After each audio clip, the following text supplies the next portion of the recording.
You being shy? You're being shy today, huh? Oh, there she is. There's Jade. The last time you'll need to see her. Hi, everybody. Welcome to Crowdfunding Countdown. We're going to take a look at every single board game campaign, finishing up in the next week, and this will be the last one in this room. I'm finished my contract now. We finished up at Shakespeare by the Sea. Shout out Shakespeare by the Sea. Thanks to some of the viewers here for coming to see the show. That was cool. We finished up with an unrehearsed Romeo and Juliet, where I looked like this. Oh, no. I look more like this. That's me alongside Pat's Friar Tuck, who was Gandalf. He made Friar Tuck Gandalf, and I made my Capulet Emperor Palpatine. I played Star Wars themes anytime I walked on stage. I had a lightsaber, and I made everybody call me Daddy instead of Lord or Lady, because some of the scripts weren't updated, and the previous Capulet was a Lady Capulet. And so people were like, Lady. I'd be like, call me Daddy. Anyway, it was a fun time. And there's Matt as Tybalt, the King of Cats. And then there's this with Seb as Prince John from Robin Hood, basically being Paris, and also just me, basically being the guy from Too Many Cooks in the background. Anyway, that's a little update on my life, but you don't care about that. Who cares? Let's get to the games. As always, huge shout out again, thank you to my Patreon community. I love you lots, and my workload will now be a little bit less, well, maybe as we prep for the World Series of Board Gaming, which is going to be happening from the 19th to the 23rd. I'll be in Vegas, and if you are attending that, flag me down and say hi. But let's get into the week. We're not going to cover this, but I did want to do a shout out. My patrons for saying, oh, I wish you covered the Warleague dungeon crawling, war game, comic, TTRPG, every single thing thrown into a game, especially because they did a $3 pre-pledge. So to shame them, shame on you, Warleague. Shame on you. But you know who didn't do a $3 pre-pledge? It's AEG, which I missed last week, which we're going to look at right now. Into the Fun Factory. The Fun Factory is... How did I miss this? I've always wanted to go to the Fun Factory. I've just been in regular factories, and it's quite sad in there. I've gotten so many repetitive stress injuries. But I want to get a repetitive fun stress injury. So let's see what this Fun Factory is all about. There's just a bunch of expansions, as they did this as their last campaign, or one of their last campaigns. And I say one of the last campaigns, but it was 2 years ago they had a campaign like this. Great deals on great fun, from new expansions to exciting reprints, and a new title, Into the Machine, not Into the AM. That was last week. Yeah, okay, let's see what's going on here. A relay race. Add enough items, you can get Into the Machine for free. 16 plus items? Get out of here. Well, I guess just do a group buy, and then, otherwise it's $50. You get one other thing, you save $10 off of it. Into the Machine does seem fun as a new game. Of course, it's AEG, so all the stuff will be naturally available at retail, so I wouldn't need to worry too much about getting it now. And probably you can get it on sale. You're not going to be paying $50 at the store for this, I don't think. But a tactical relay race for 2 to 5 players where you upgrade your bots to be the first team to race to the machine and onto the leaderboard. Yeah, it was a great video in terms of explanations. I don't know if there's pictures for Into the Machine. Yeah, there's going to be this main box, and it shows the types of workers that can be used on these different worker placement spots. But you're also using the workers up top to move along a relay track. And if you are the first person to get 2 into this spot, without anybody else getting anything into the spot, you got to go one way and go back, then you win the game. Otherwise, it's the most people who have hexes in here at the end of the game win. But what seems interesting about this to me is that you can take bots from the row out of the race and upgrade them into like worker bots, triangle bots, square bots. The further along they are, the better and more valuable the worker, but then you lose that momentum on the track as well. So having this at 5 people, because you're always jumping over each other to the next space, and having a dual pathways, like a lot of this seems like it should be pretty interesting as a game. All the combos, all the expansions for these Tiny Town, Space Base, and War Chest. I need to play War Chest. What is good is if you want to get Into the Machine, you can just pick your add-on, like your $10 add-on.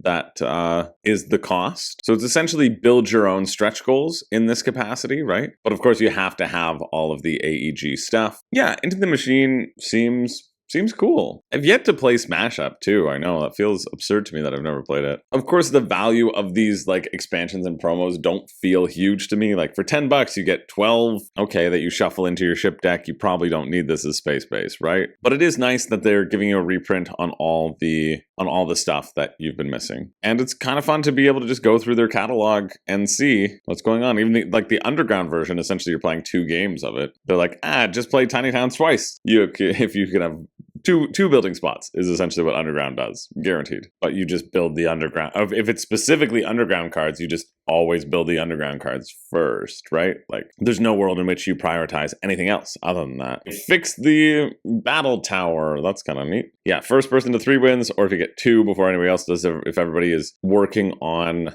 building their own stuff and building their engine, you could sneak a win, which I think is neat. There's a lot of reprints. It's a long list. The pledge manager will feature a complete list of what they're making to purchase. Yeah, I think that's great. I think for the benefit of getting something on this campaign is that sometimes expansions can be harder to find. Again, expansions aren't necessary for a game experience to be good. They never are. But if you were looking for these things, I think it's great for AEG to say, okay, we think there's enough of a need for us to print these expansions. Let's do it. So just a big old jamboree of a bunch of expansions for AEG if you have a lot of their games and you want to check those out, go for it. That's already finished Friday, September 5th at 1 p.m. But again, they're going to be in the pledge manager for AEG, and you should be able to have enough time. That should be open still. So I'll leave this link in the description below. Okay, I have no expectations for this to be good, but I've been wrong before with that Ducks in a Row game. So hopefully this is the exciting pick of the week. We've Wanted Wombats, an incredibly addicting card game. It's incredibly addicting. It will give you a complex. It will become a problem in your daily life. And all of your friends and family will have to have an intervention because all you want to do is play these Wanted Wombat. Oh, it's because Wombats cubes they poop in cubes. That's what this is. You're getting cube poop. A game where you push your luck to catch those sneaky wombats before they escape. Why are you trying to keep the wombats? Let wombats do whatever the damn hell they want. Wombats are a beautiful treasure, okay? And they deserve everything. A game that will arrive this year. Will become your most played game. Wow. Bold statements. Yeah, okay, it doesn't seem too bad. Flip 7 is a better push your luck game. Right? Flip 7, I think, is more exciting, but this is doing sort of what Flip 7 does. You just have to call what number value you're going to get. Is it 1,000? Is it 3,000? Is it 5,000? Is it 10,000?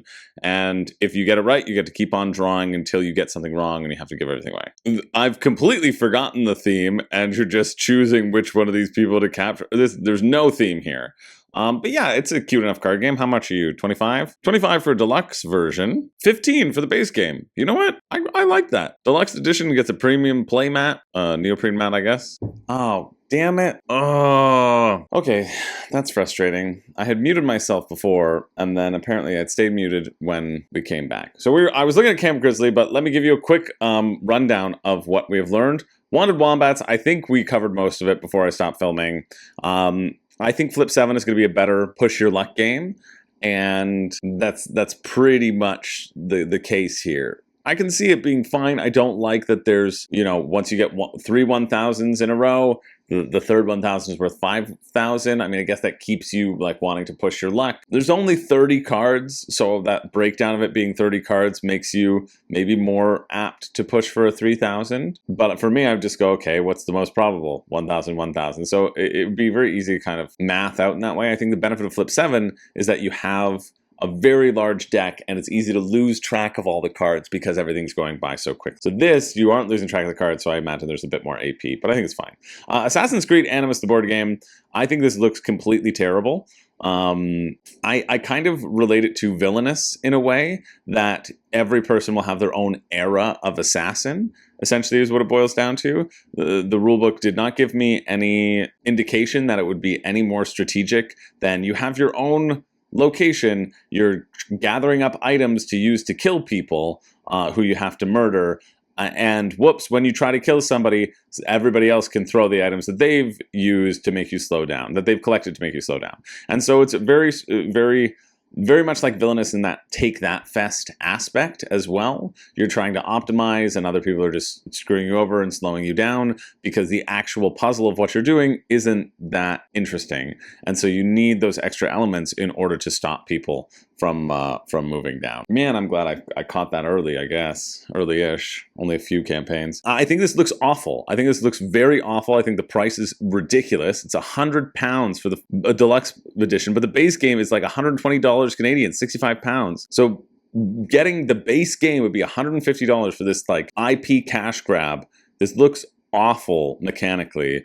I don't see how people will enjoy this mechanically. I think if you really, really, really, really love Villainous, I do not love Villainous. Honestly, man, Villainous should have been in the games that I hate over some other games. I think Villainous absolutely should have been in that bracket, and I just forgot about it. I blocked it from my mind. Maybe it's because I haven't logged. No, I would have played it after I logged plays. I don't know. I think I just dealt with it how I deal with losing board games or dealing with trauma. Forget about it. Selective memory. But yeah, Assassin's Creed Animus looks really bad. I think it looks worse than the campaign game of Brotherhood of Venice, which at least had some merit to it, even if that merit was very short-lived. So do not get this. I think it looks really, really bad. And I'm going to call it that I said it was going to be bad when everybody's disappointed with it.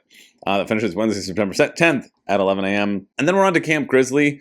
The theming of Camp Grizzly is the thing that really brought me into it. Camp Grizzly is the theme of... You always hear of Camp Grizzly when you hear of people making lists around October of the spookiest games, right? That's when I have personally heard of Camp Grizzly. That's where it often comes up. It's one of those thematic games that you will probably only play at Halloween. And so my idea of looking through this is this a thematic game that I'm only going to play once and then move on from, right? Is this a game that has longevity, that has interesting strategic decisions, that it would be worth playing and enjoying the camp factor? Or is this a game that sort of rides only on theme? And I was thinking about this too in terms of like, why do I hate Assassin's Creed of these random card draws?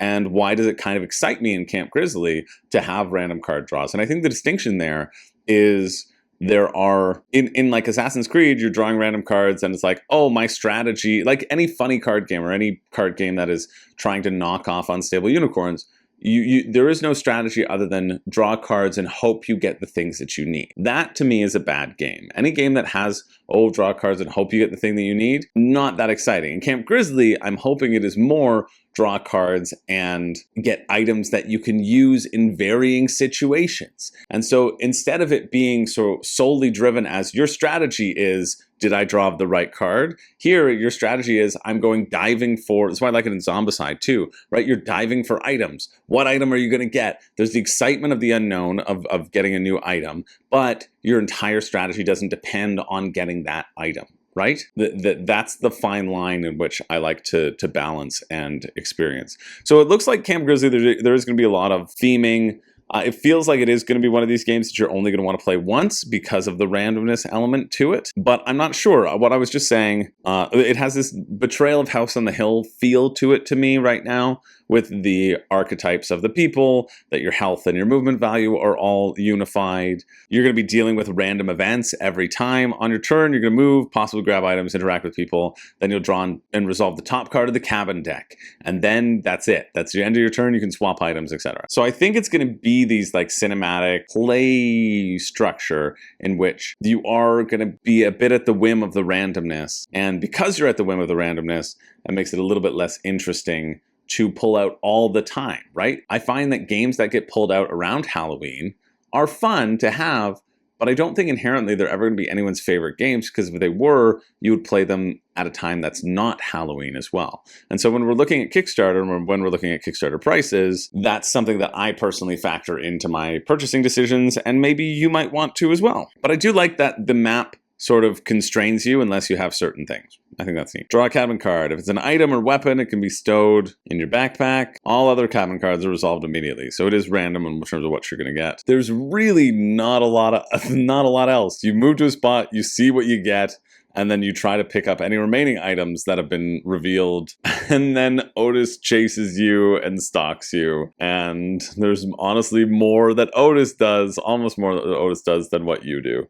The gameplay seems very basic, and it has definitely killed my enthusiasm a little bit for this game. Sitting at 109 Canadian plus shipping, probably not for me. I think this game has benefited from being out of print, and everybody is hoping to get this because they've seen it online where they wanted to try it. The retail release is going to be $60. You can spend 79 plus shipping. No, I would just rather spend the 60 at retail, maybe later on. Yeah, I don't think this is a play. I think get this game if you know you're only going to play it once, and then you're going to say, listen, I have this great Halloween game that I play around Halloween, and then you're going to go a good 2 years saying that, not playing this game, going, but I do have Camp Grizzly, no, we'll play something else.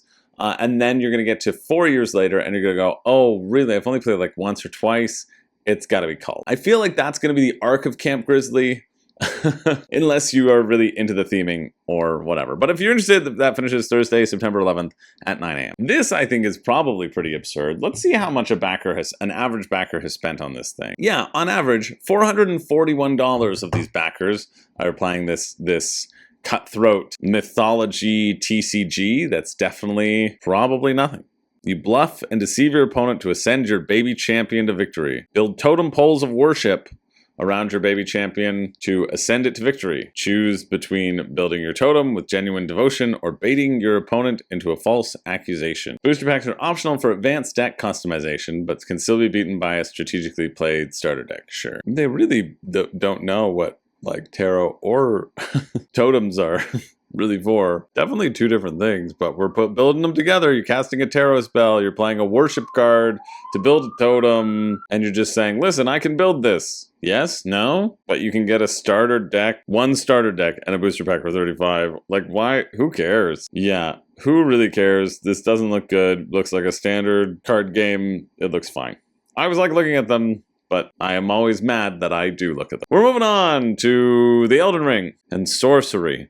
Rise, tarnished, and let your grace guide you on a new tabletop journey. Oh yeah, because you're the tarnished in the Elden. Let's see what Steam Forge has in store. Almost raised $1 million US. I think we're at 1.37 right now, so. Oh, is this different from their other Elden Ring game? I thought it was going to be an expansion, but this actually has a tabletop element to it rather than just like 3 lane battling. Mouse Battler. Yeah, this is completely different. Oh, I really thought this was... okay. It's almost like making a whole new game on an IP that you already made a game for. That's completely different. A groundbreaking grid-based combat? Groundbreaking grid-based combat? Yeah, I doubt it. Seems like the secrets of the land are just... There's a big mini gonna get you. Yeah, but it's almost like making 2 games with the same IP that are completely different mechanically might be confusing to your audience. Or they're like, people didn't like the other Elden Ring, well, let's try a different thing. I wonder how much Monster Hunter DNA it will have. Now a new journey begins. Oh, it is fully compatible with the other Elden Ring board game. Okay, well that's good I guess, but it just seems very different. Spend fewer runes!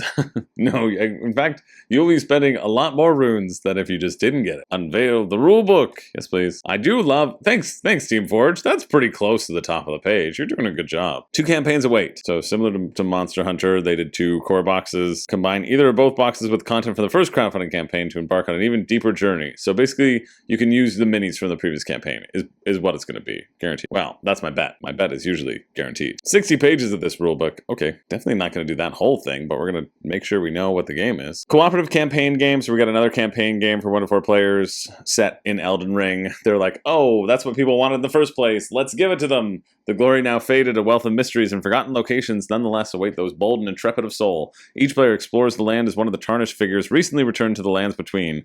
As a group, they must confront and defeat the adversaries that wait, growing in experience and strength along the way, discovering or crafting resources that will help them prevail. Yet beware, for the kingdom is home not to not only secrets, but also terrifying danger. Okay, everybody will have their own dashboard of a profile, a class, your health points, your focus points, and your hand size. Oh, that's an exciting dial. Watch the quick guide video. How to play. Lower. Yeah, the Limguard upgrade pack to progress your tarnished from the previous Kickstarter core boxes should you want. Choose your tarnished. So you choose your character, choose what you're going to fire with, follow your path, reveal modular hex maps that shift as you play, uncovering new locations, NPCs, hidden truths, an expanded hardship system. What what a name, huh? Oh yes, me, what are you designing today? A hardship system. I really want to befall many disasters upon my players. Difficult decisions, branching consequences. So really it's just the types of monsters that you are going to face on your campaign. They're more of a sorcery-based thing in the first one, and in Caelid, there's a rot, so it'll be more poison enemies that you'll have to deal with. Battle unfolds on grid maps with no dice. Well, say that about Monster Hunter too. Just tactical positioning, card-driven skill. Choose aggressive, neutral, or defensive stances to shape the flow of combat. Your hand is your stamina, and every strike must be timed with care. So basically, you'll have to discard cards from your hand, or from each other's hands, but probably your own hand. Between quests, retire to the round table hold. Spend rooms to level up. Expand your deck with new talents. Okay, maybe it is fairly similar to the previous one.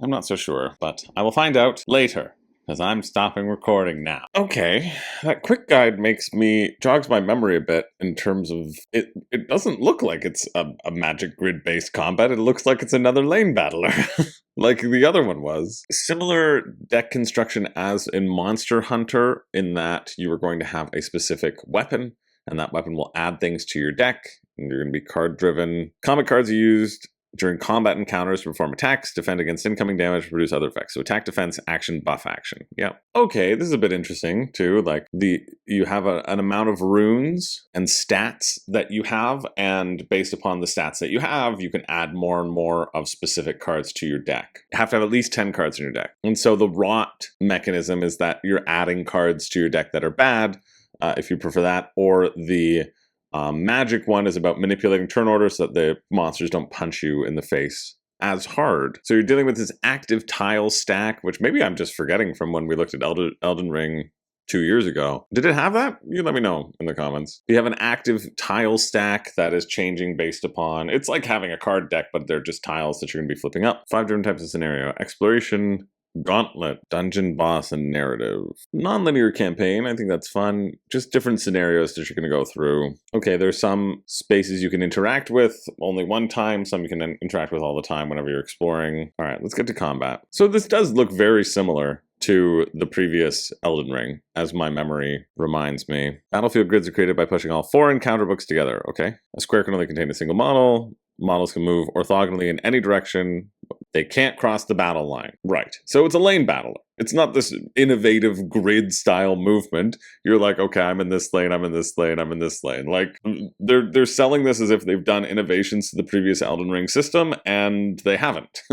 It is the same. That is why I thought it was different, because it definitely seems like it's different, because it's supposed to be super innovative, but if it's not different. And it's just the difference of where you can attack, right? You can attack just one person in your lane, everybody in your lane, everybody in adjacent lanes, and you're just jumping back and forth for your stance, which will buff certain things and hit other people. But you're just bouncing around in this lane battling thing, pushing forward and pushing backwards, being like, I'm in this lane so that they can hit me, etc. You got to jump to the side to not get hit. I don't think there's an issue here with Elden Ring. I actually thought, I remember from the 5 reasons you shouldn't back when we looked into it, that I thought it looked fun. I still think this looks fun. I think it would be dynamic enough to make you feel like you're fighting a battle back and forth. I don't think it gives me anything more than like the fights in Monster Hunter, for example. And then there's a bunch of key effects and status effects that will go through that you'll have to manage. A decent amount of upkeep, but a decent amount of flexibility as well. And then you're dealing with base size to determine like blocked and line of sight and who's blocked and whatever. All of your attacks will cost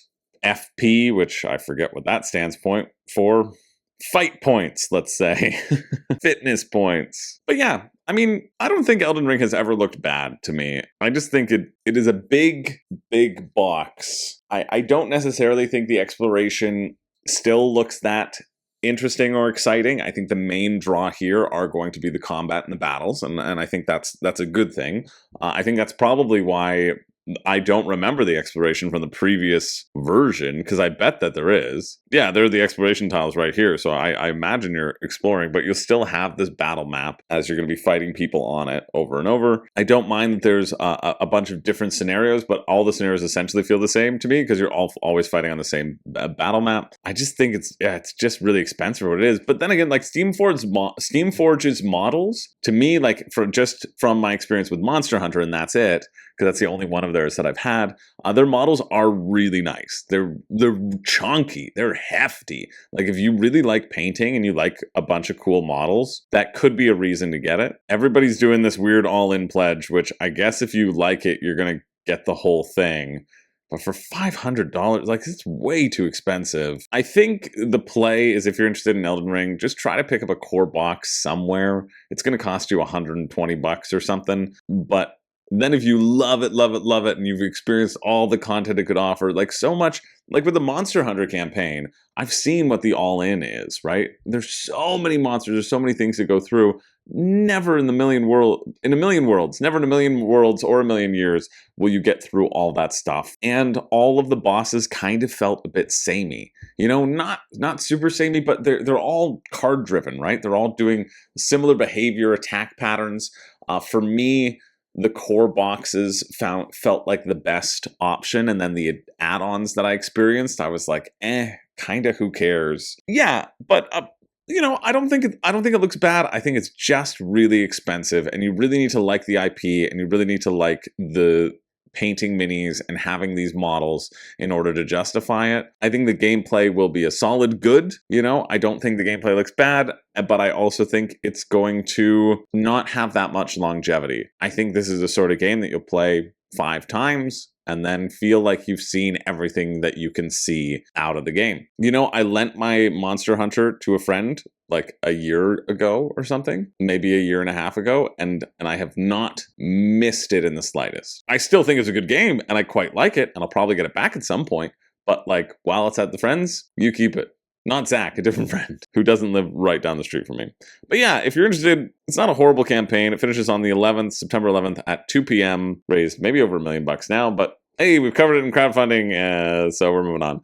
Next up, we have Play Crokinole, UK handmade BGG top 5 family game. It's just another company that's making Crokinole boards. 50 people spending $18,000 Canadian. What does that average to? 350 a board? Yeah, I mean, Tracy boards is like 400 or 500 or something like that. Crokinole boards are expensive, especially when you're making them with wood. I clicked on this because I thought the color did look fun. Yeah, $350 Canadian, and then shipping to Canada is like 80 to 90 pounds. Oh, but shipping to the EU, it looks like it's all in that 30 to 35 range. For me, it would be about $500 to get this to me. If you're in Canada, you should just get a Tracy board. But I don't care what you get as long as you don't get Mayday Crokinole boards. Mayday Crokinole boards are the scourge of the earth. Mayday is a scummy company, and don't get it from them. Don't do it. But if you have one already, well, I hope you enjoy it. I hope you enjoy playing it. But if you're in the EU, this is a nice alternative, so I figured I'd point it out. That finishes Thursday, September 11th at 3 p.m. We're not covering this. I just wanted to take a little look down memory lane to see that the Unstable Unicorns, Exploding Kittens fervor of Kickstarter is officially over. Sorry, Combustible Penguin. The adjective followed by an animal doesn't work anymore, especially when it's just take that card game. Wanted Wombats, you're doing a bit better, but, you know, Combustible Penguin, you're gone. So let's move on to this one. We have Skyscratchers. Oh wow, this is doing really well. A sneakily strategic game of escape cats. Jump your cats to the top of a 3D magnetic skyscraper. A surprisingly thinky 30-minute game that anybody can learn in minutes. Okay. The magnets are going to make it more expensive, but, you know, we do like magnets. Food chain magnets, that is. Okay, I like the modular board. Yeah, a cool concept. Really cool concept. You have this 3D board, and you're playing cards to move your cats up. Get your 3 cats to the top to win. But if somebody hits one of your cats, goes in the same space as one of your cats, they fall down until they hit a friendly window. As these cats are desperately clinging on for dear life on the side of a skyscraper, you maniac.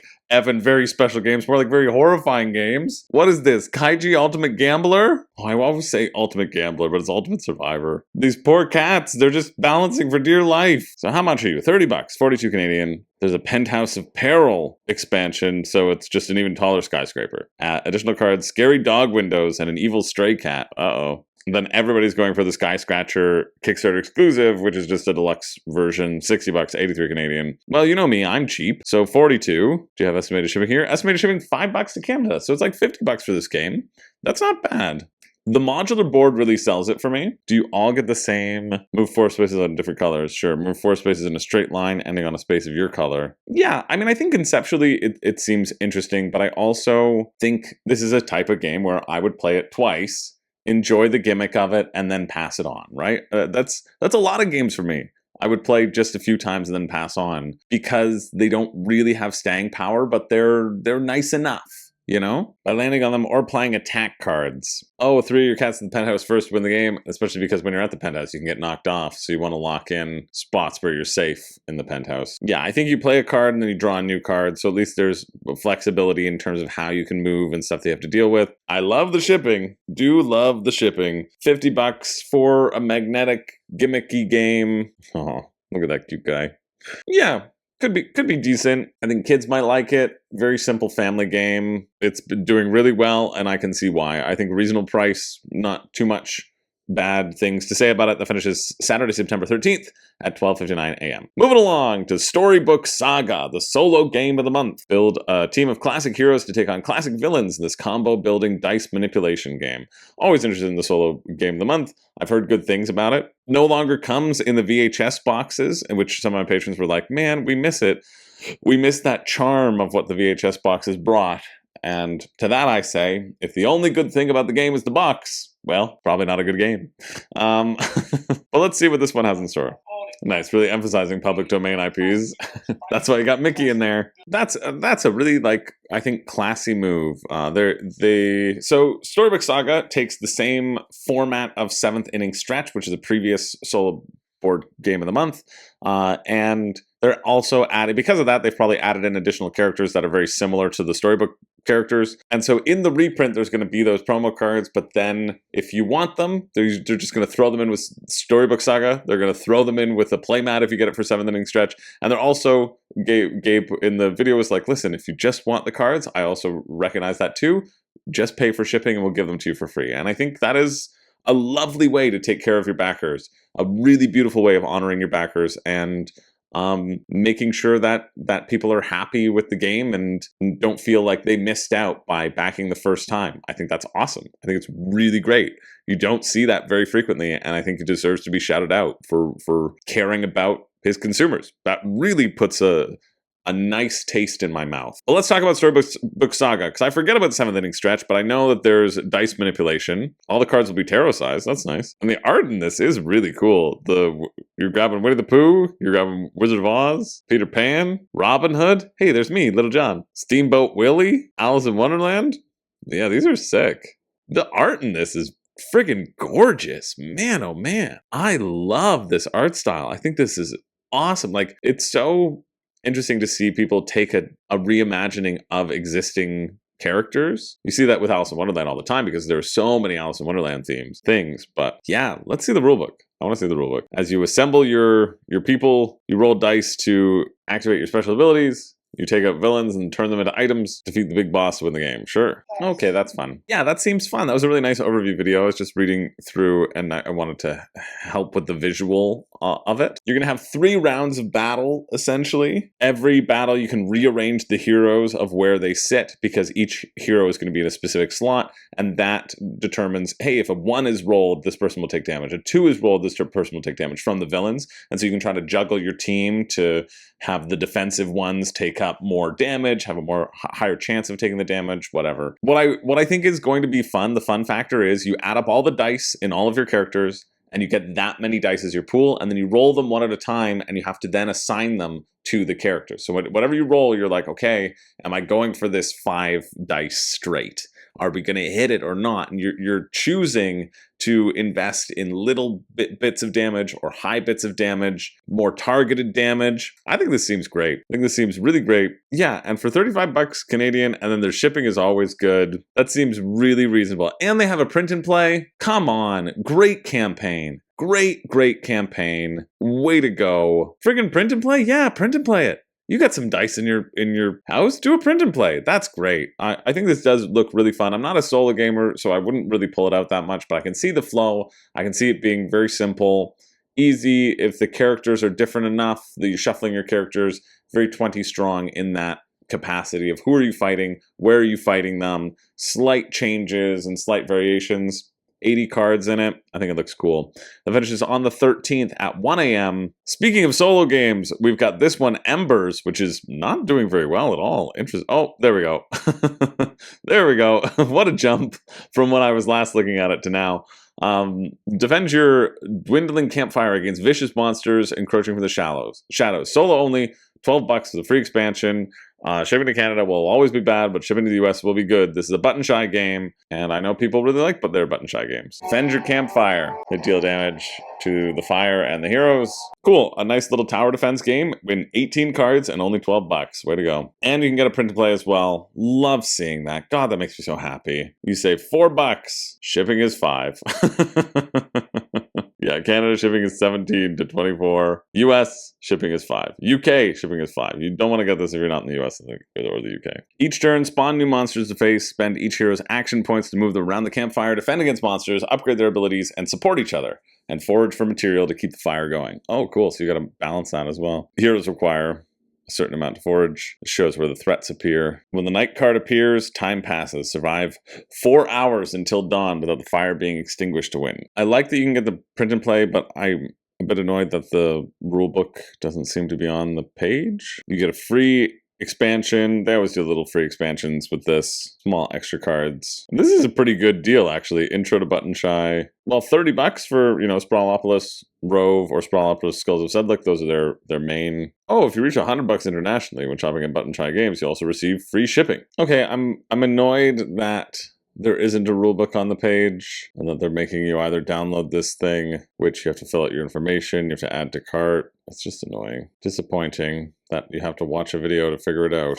Alright, yeah, you can kind of get a sense of it. Each of your heroes are going to have different abilities, different strengths on their special abilities in terms of how they move. Every time you kill a monster, killing monsters seem pretty easy. They go on the bottom of your deck. When you reveal the night card, you have to last one more round until the day breaks and you no longer need to tend your fire. So every time you kill a monster, they turn into fire. I don't know. I think the concept seems more interesting than what this actual execution and decision space seems to be providing just looking at that video, but it's not bad. I mean, it's a $12 game, so what can you do? That finishes Saturday, September 13th at 11:30 a.m.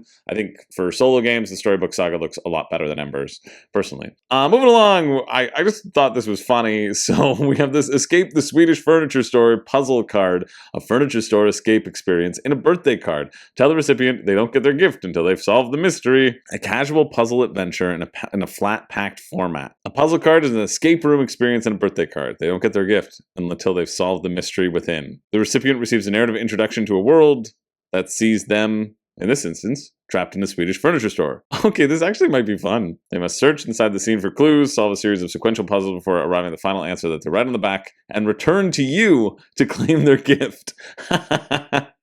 Yeah, so what if you're sending this in the mail? Wait 3 weeks. Puzzle cards turn standard gift giving into high stakes puzzle solving experience. You don't get your gift if you don't. Oh, that's so funny. Who would do that? But yeah, framing it as that premise is very funny. One copy of the puzzle card is going to cost you $10. I got a card that was a literal puzzle for a friend on this contract for their birthday. It was a puzzle, and you wrote a message on the back, and then you just destroyed it. So they just opened it, and there were pieces in the thing. So they really like that. So that was nice. The 10th card in this Mystery Unfolds puzzle card range. First time they're on Kickstarter, though. Look at that. Yeah, the puzzle card itself, an envelope, a narrative introduction insert, the puzzle insert with map and assembly guide, and then separate gifting instructions. That's neat. I think these are really cool. Kind of unique. Shipping to Australia, $0. Shipping to Canada, 15 to 18 bucks, which makes complete sense. yeah, I don't know. I think that's really cool. I think it's a really cool concept and maybe something worth looking into. I'd like to try one out, see if they're any good at all. That's what I'd like to do. But yeah, that finishes Sunday, September 14th at 6 p.m. Moving along, this is probably the last one. There's one more, but it's going to probably suck. So this is Gun Trail, a spaghetti western print and play graphic adventure. Solo, roll and write, print and play. It's a graphic adventure. I don't recognize. Oh, I do recognize this, and I thought they were bad. Less excited about this. Explore a map, face enemies with 2d6 dice combat until the final showdown of the infamous Gatling gang. Look at the map. You draw your path. Use the character sheet to keep track of the abilities and objects you find on the way. When you reach a node on the map, draw a card. If it's an enemy, you have to fight it. If it's a trinket, you get to keep it. Okay, at least it's a little bit better than just draw a line on a map. You're moving and you're going to encounter a bunch of people. You might have to fight them, you might not. Roll dice and you can use some abilities to modify the outcome. There's only 9 cards to print and cut out though. 3 double-sided map sheets to assemble into a 12-page booklet. I'm confused as to what you're getting here. Why are there only 9 cards in the breakdown? Yeah, a lot of I don't know. I think there isn't enough information about the amount of cards that you have here. There's not going to be enough variation, not going to be enough variety. It is mostly focused on just tracing through a map, which doesn't really interest me. I don't think it looks that good. The finish is Monday, September 15th at 11:57. And then finally, we have this. The Order, a game of strategy, satire, and sabotage. Do you hold the cards to lead? Oh, this game looks a bit funny to me. I wonder if it will be a funny card game. I suppose we'll find out. This isn't your average card game, it says. The Order mirrors current events with cards inspired by today's headlines. Roll of the dice keeps things unpredictable. A D4 dice? Get out of here. When it's your turn, roll the dice to see how many actions you can take. Horrible game design. Then use your actions to pick up or play cards. If you just roll one, you suck. Play stuff to get... I don't think it's actually funny card games. I think it's just a draw and play card game. Again, not an anything innovative in game design, but the art looks cute. But you're just drawing cards. And you don't even get the same amount of actions. They're like, you might get 4 actions. You might get 1. Whatever. Yeah, so nothing really here, but we knew that was going to happen. But of course, we had to finish with... I wanted to finish on a funny card game, and I'm a bit disappointed that it's not funny, and it's just exploding penguins. But it's doing better than exploding penguins, so make it political. That's what we've learned today. So that's it. That's it for the week. Every week I do a pick for me and a pick for you. The pick for me being the thing I think is the most interesting for me mechanically, and the pick for you I think is the thing that you will regret the least if you were to purchase it. So for now, we're going to go through and remember what came before to remind ourselves if there is one or not. Bleh, gross, disgusting. Oh yeah, meh, no, please God, no. Nah, no, nah, meh, yeah, nah, yeah, nah, no. This is tough. I thought, I don't know. I was going to give it to, I had a surprising gut reaction to the Swedish furniture store, but I don't know the efficacy of these escape rooms. I don't really know how good they're going to be, and shipping is very expensive. For me, I might give it to Into the Machine. I think this does look like a pretty slick game of your robots racing back and forth. I didn't think it was going to be exciting. But looking at it and seeing the give and take of keeping your people on the racetrack versus using them as worker placement spaces, I think that does look interesting. However, I would never buy it at Kickstarter. Would never get it at Kickstarter because it's going to be in retail. So that I think is my pick for me. And then the pick for you is absolutely Storybook Saga. I think Storybook Saga looks great. I think it's a great price. I like how they're taking care of their backers. I think it's going to be slick. Again, I'm not a solo gamer, but if you liked 20 Strong, I think you would enjoy this game as well. That same sort of chuck some dice, see what happens, light dice manipulation, and I like that you get to roll it one after another and then assign them. I think that's neat. So yeah, that's it for the week. That is it. Not a huge week this week, which is great. But oh my goodness, Jade, where's Jade? From all of us here in the White Room, I want to say thanks for tuning in. And don't worry, this won't be the last time you see Jade. We know it won't be the last time you see Jade, but it'll be the last time for now. Jade, you got anything to say to the people? I'm watching you. Jade, no, what are you doing? I'm coming to get you. Jade, stop it. Jade. Give me a hug.